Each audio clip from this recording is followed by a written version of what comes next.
He is RJ Ochoa. I'm Rob Thompson, and we talk silver and black. And as we do that every day, the season is winding down, and we will do so without Jeremey, Sochan, and Devin Vassell to kick around anymore, as they're both going to miss the rest of the season. Jeremy's got an ankle impingement surgery headed his way.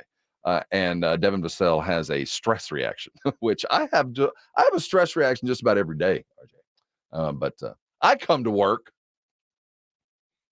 Well, is your work as physically demanding as Jeremey? Just look at Devin's. Have you watched this? I'm doing calisthenics. Do you see what I'm working with here? Yeah. Just take a look at this. I'm not in any way denying or doubting or questioning the seriousness or the validity of what's happening here, but the timing here is awfully convenient, right? The Spurs got the last kind of, big win, big moment, last batch of good vibes, and now it's kind of time to head on into shore. Yeah. You know what I mean? Head on in and, take a look at the day's catch and, cook it on up and get ready for tomorrow. Although tomorrow doesn't come till the fall around here. So tonight, the Nuggos, they're 3 wins away from trying. Well, 2 wins to tie, 1 to surpass. That's not really the best word. You're not surpassing anybody, but you're not going to be the worst with 21 wins. Right. I think that was questionable when we were fully staffed. Now I'm pretty sure that's all for naught, and we have a built-in kind of excuse. The good news is, as the Spurs sit, they have the 4th best opportunity to get the number 1 pick, although the other guys are kind of locked in there. So it's not all bad to continue to lose. What's the Wendy podcast called? The collective, the cooperative, the Hoop Collective. It sounds socialist to me. I don't like that stuff. Okay. I don't know where that came from, but you clearly have some internal feelings that you need to work through. Who are Wemby's comrades of this collective that they're sitting around talking Wendy's, not Wemby's. I said Wendy. I said who? I'm sorry. You said Wemby I'm right sorry. now. Wendy. Who are Wendy's comrades in this collective that he's sitting around talking with? Well, I mean, first of all, name names. Tim Bontemps and Jorge Sedano. Really? He's in there with Jorge. That's a recent episode. I used to work with Tim McMahon, Tim Bontemps. Again, there's a rotational cast of people. I mean, it's Wendy and a bunch of NBA types, so to speak. So I guess the arching question, I'm going to say as of today, in my mind, the season is done. The rest of this is kind of like going to the NIT. We can treat it however we want. I put it to you, if we can get close and there's an opportunity, I want all of the Austin Spurs to spend a game. And, we're going to take their team for a day.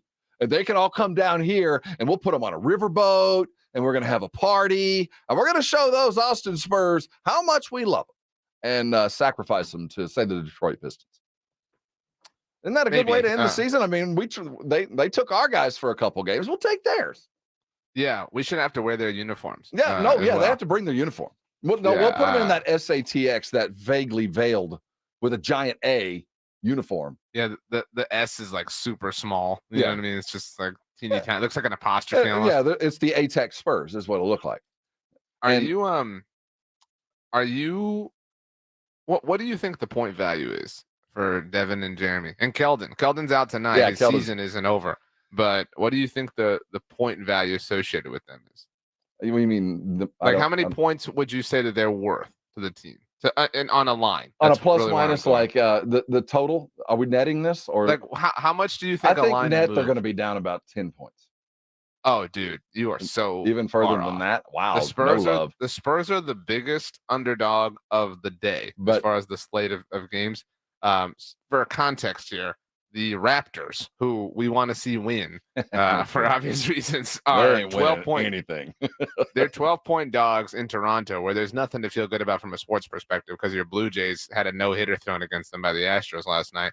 But the Raptors are 12-point dogs against the Lakers, who are obviously vying for a playoff spot.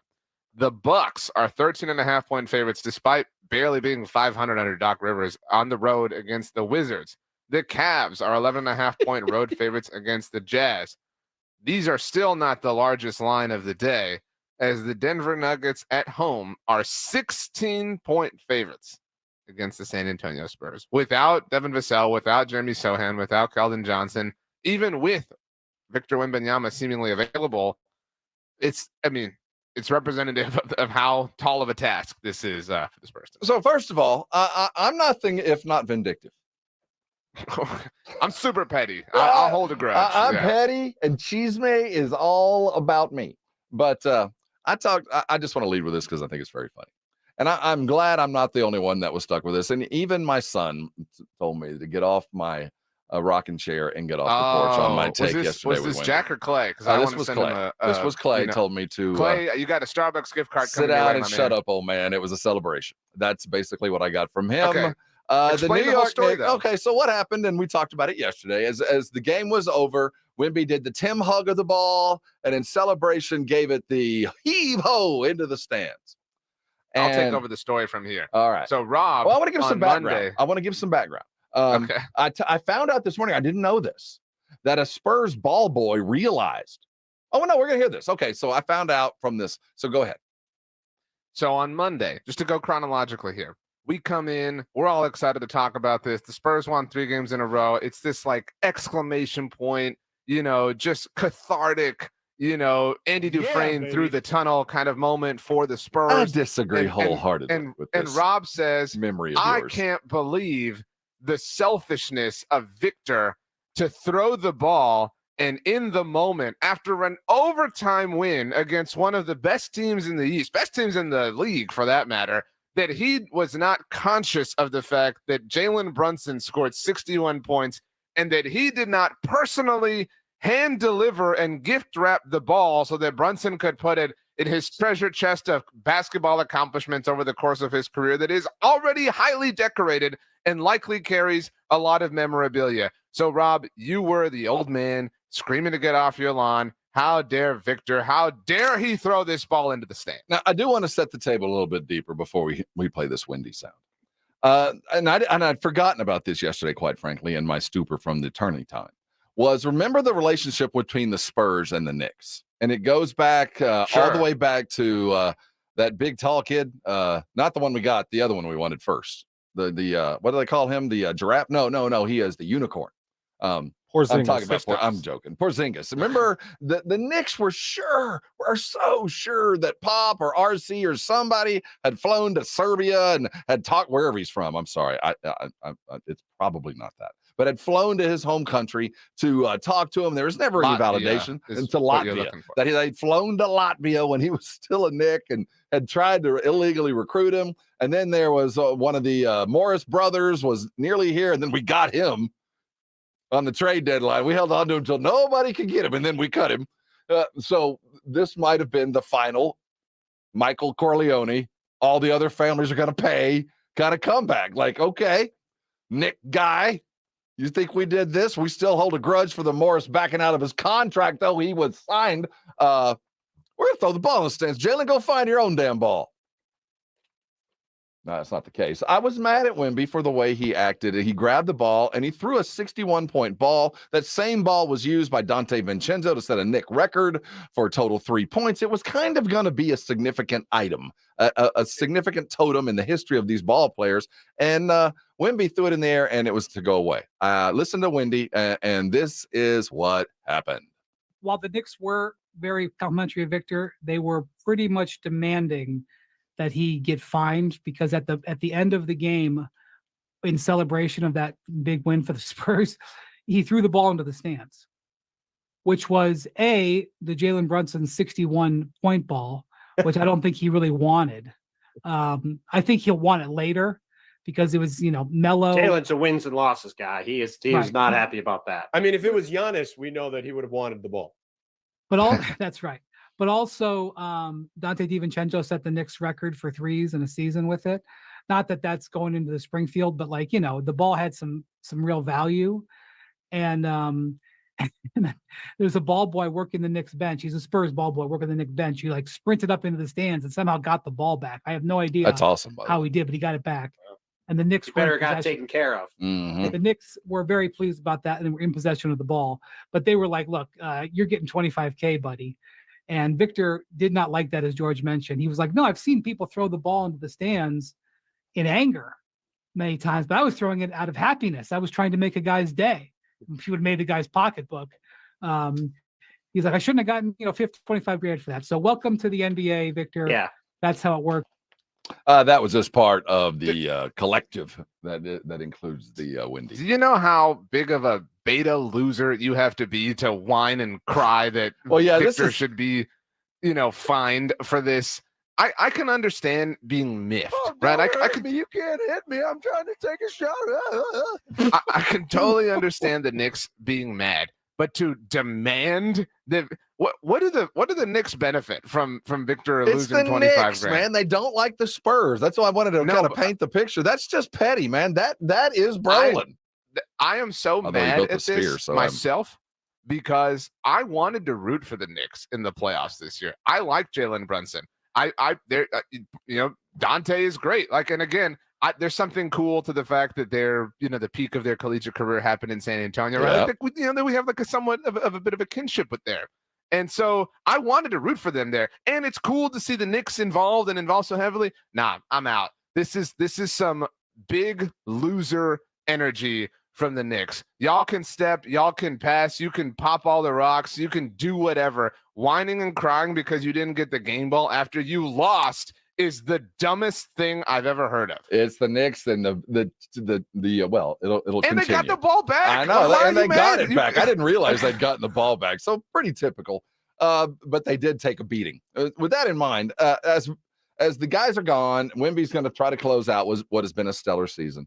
On the top of your head, when you meet folks, when we're traveling around, you got your Spurs cap on. They go, San Antonio. Next year, what do you think next year is going to be on the top of your head? Is your expectation playoff basketball for the Spurs next year? Easily. And avoid the play-in. Easy playoff spot you're in. By the way, on the subject of talking to people, our buddy Andrew Perloff's going to have to make a drive down. Yes, he is. He's going to have to come south and broadcast in the studio across the street or across the hall from us, maybe. I want you to listen to Tim Bontemps because I think that you and I and many are going to fall into a trap that might not necessarily be true. This is Tim Bontemps.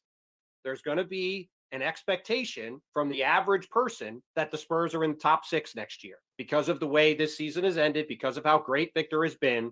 There's just going to be a general assumption that they're going to be awesome next year. And it's going to be very difficult to. They're not. I agree with you. I'm saying the general perception is going to be the Spurs should be in the playoffs. And there's going to be a pressure to speed this up because of that. And what the Spurs have to be careful about is not costing themselves the opportunity to get the kind of player that wants to come there later.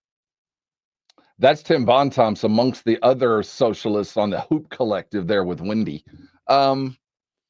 Is he too pessimistic?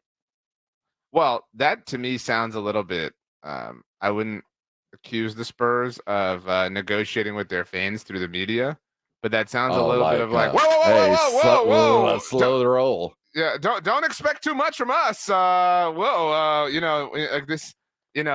is a little bit like, I've only hit it out of the park once, so if I don't do it right now, guys, when I was in middle school and I first joined the band and I was on as a drummer, and I remember we're learning how to play the instruments, and all of my friends were like, "Oh, show us what you've learned." And it was this really high pressure moment, and it was 3 taps, and everybody was like, "Cool," And so this is that. But I think that's really, why wouldn't you have high expectations? Well, okay, should have high expectations. We should, and I do think that there's a lot there, but we have to be realistic of where the Spurs sit, because as much as we like our young dudes, it's going to take so much more than what our young dudes have to offer.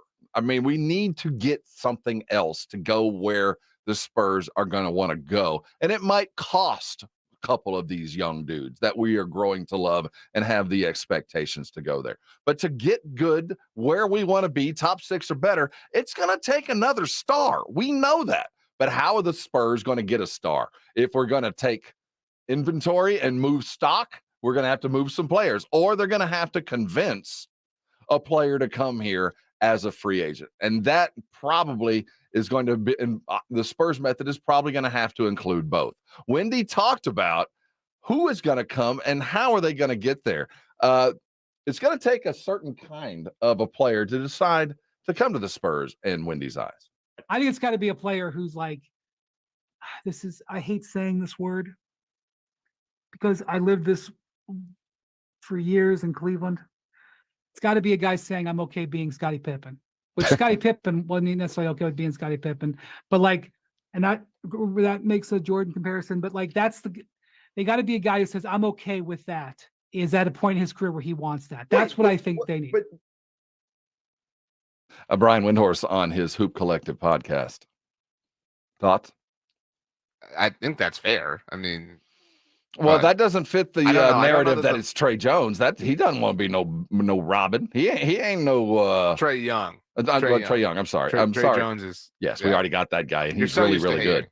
But I'm just saying that doesn't really fit the narrative of what we're looking at, because my mind is, I don't want an old dude on his way out. I want a young stud who said, let's do this together. Well, I think the modern NBA isn't as rigid with that, right? I mean, I think a good example, and I know this is frustrating to admit, but like, look at Luka and Kyrie. Exactly. I mean, would you say that Kyrie's not Scottie Pippen? You know, there are plenty of games where, Giannis and Dame, if you're living in the analogy. That's another great example. There are plenty of nights and plenty of moments where it is the case, but where it's required to be the case, where the wingman or the Pippen, I think we would agree, are Kyrie and Dame on those respective teams.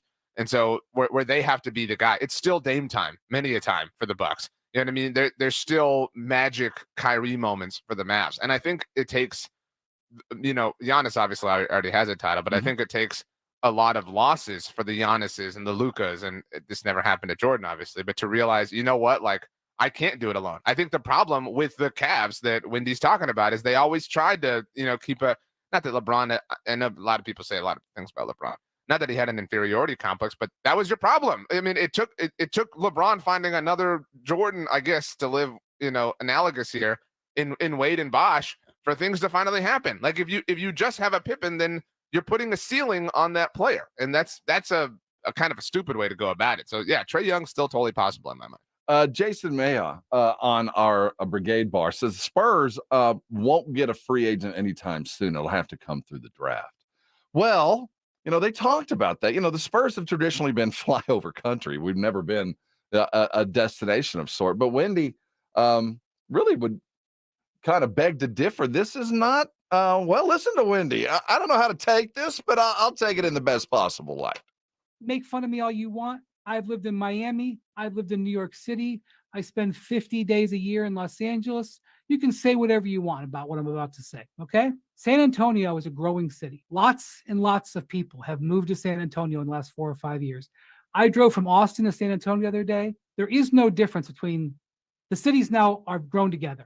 I-35, it is one giant megalopolis from Austin to San Antonio. They're playing games in Austin now. Yeah. They have the number one practice facility in the NBA. If you want to think of it as a cow town, like it was the turn of the century, fine. And is it New York or LA? Of course not. But there's a whole bunch of people moving to Texas, and they're moving to Texas for a lot of reasons. And there's a lot of people moving to San Antonio. So it ain't Cleveland. And I say that as somebody from Cleveland. Okay. So say whatever you want about nobody ever wanting to be in San Antonio. Go ahead and say it. I'm telling you, that's not necessarily true. It may be true for a lot of guys. Somebody's going to be like, you know what? That's not a bad place. They have a great practice facility. There's no state income tax, and I can play with Victor Wembanyama for the rest of my career and make a ton of money. Good organization, right? Good organization. Of course, that goes without saying. Yeah. That's what I'm walking away. I'm leaving San Antonio now, but that's what I'm walking away saying. Thank you, Wendy. Put that on a loop and broadcast it into space. I don't think we're quite there yet, but wow. So, I mean, this is a general question, and some of this is person and family specific. But just quickly, Rob, I want to blitz these things. No pun intended. I'm going. You've lived in a lot of places in life. Would you rather live in the cities I'm going to rip off or San Antonio? Milwaukee. No. Right. Boston. No. Let's call it Miami. A millionaire in Miami. Yeah, if you're an NBA player, maybe Miami. Okay. Brooklyn. Yes. Brooklyn. Yes. I'd pass. Charlotte. No. This is San Antonio better. DC. No. Denver. Denver might win out. No, Denver is not what you think it is once you get there. No. Oklahoma City. I mean, right? Okay. Minneapolis, Los Angeles. You know what? Minneapolis don't sell them short, but no. I would Phoenix. I mean, that's a great way to live. We're too. headed that way. For the longest time, San Antonio and Phoenix were always considered about the same kind of cities. The population, there was a military base, there was the border, the mixture and all that. But Phoenix lapped us about 20 years ago. They left us. And we're gaining right. now.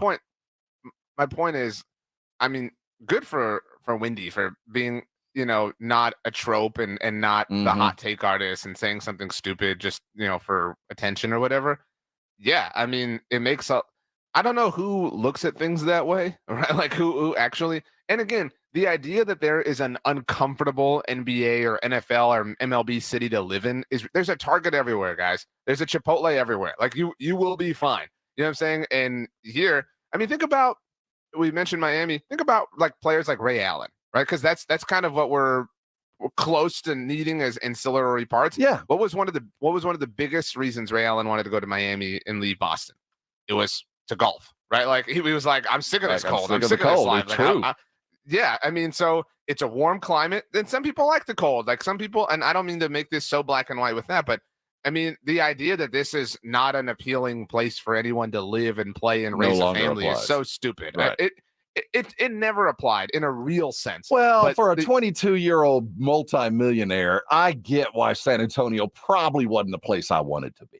I get it. I always got it. But the only part of what Wendy said that I disagree with or have a point about is he said, is it New York or LA? No. What is? Like right. Of all the NBA possible cities we could discuss and debate, like Boston is very cool and very interesting. Miami, very cool and interesting. But even Boston and Miami, which are massive, massive, massive places, are not LA or New York. And even then, I mean, I've never been to New York, but you have. We've been to LA, Super Bowls or whatever, training camps, things like that. Those are nightmare places to live and operate, even if you have all the money in the world. Unless you actually are LeBron James, it's impossible ergonomically to live and thrive there. And so when we go to training camp every year, it's a matter of like, God, I can't wait to get home. This sucks. I mean, and who wants to be on West Coast time all the time? No, miss me with that. I disagree with the guy that will agree to be the Robin. Like, I'll be the second. I don't want any guy on my team that will agree to that. I want everybody aspiring to be but I also want everybody to understand their role. Everybody can't be first chair drummer, but you can play the cymbals pretty damn well. But the type of guy that you want to play with Wemby is going to matter. I give you this. I don't know about old grizzled veteran. Maybe not. But whoever they do bring in as a free agent, whether it be this year, next year, or the following, to be the piece, the guy needs to have at least been in the playoffs chasing something. Needs to have come from an organization and bring a mentality of success to Wemby. And that's why Trae Young to me he has enough of it from a couple of years ago. He carried a team on his back in a playoff run. But I don't want a dude that's running through 3 years. And I'll say, like, I don't want a guy. Now, Zion if he was available, that kind of thing. But I want a guy who has played in situations that mattered. That's all that matters to me. You either need, that's the perfect type, like the Ray Allen guy, right? Like what you just talked about. I think there's also big brothers, so to speak, like Andre Iguodala at the beginning of the Golden State run. Like he didn't have the playoff, total experience that say like Ray Allen did. But he was a proper big brother and kind of person who could shoulder certain loads and understand certain things and had been around the NBA for a long time. So that's fair. And I think Spurs have a history of that too. Trae Young is somewhere in between there. Like he's a much more individually accomplished player right now than Iggy was at the time. But he's obviously not Ray Allen. And so, but to that point, that's why this is going to take more than one. Even if you go get Trae Young, like you can't stop. You can't be like, oh, we got Trae Young and Zach Collins. Let's ride. You know what I mean? Like you need a lot of help. That's why you have to be inordinately busy this offseason. And I saw coming through the Brigade bar, I want to give credit to whoever it was, but they listed a variety of names that Pop had brought in through the years, all the way back to like Caldwell Jones. And I remember Kevin Willis running around, dudes that showed up that had all played in games that mattered. It wasn't just, run-of-the-mill rookie or second, third-year contract guy that was a valuable glue guy, but, went to the playoffs one time, came to work, did a good job. But, the separator, That's my only prereq. After that, man, old, young, just come to it with something to bring, and come to it with the Pop attitude is just get over yourself. And I think first and foremost, if you can do that, you can be Batman or Robin. It doesn't really even matter, but it does going to take a certain kind of a guy to come in and play. We have talked about how the Spurs are going to have the big challenge of building this team around him. I really honestly only see one or two of these guys lasting for more than two seasons really around him. But having been in the Knicks locker room Friday night and been in the Warriors locker room tonight, the way these players are talking about Victor playing against him, Draymond tonight was like, Draymond used 4 veries. Very, very, very, very good. These teams, not only are they blown away by what they're watching from Victor when they're playing against him, but where they saw him early in the season. And so all I'm going to say is this. Yes, the Spurs have a responsibility and a challenge to build this roster around him. But having spent this weekend here, I am going to say that there is going to be a player or two who is going to be forward thinking and want to get himself to San Antonio. Somebody is going to see this opportunity. This is my prediction. I am making a prediction. Somebody is going to see this opportunity and say, I can get myself to San Antonio. I can be this guy's running mate. I got to do it. And there's wide open space to do it. That is Wendy on the Hoop Collective. Put that on another loop. Wendy promoting the Spurs and all that is.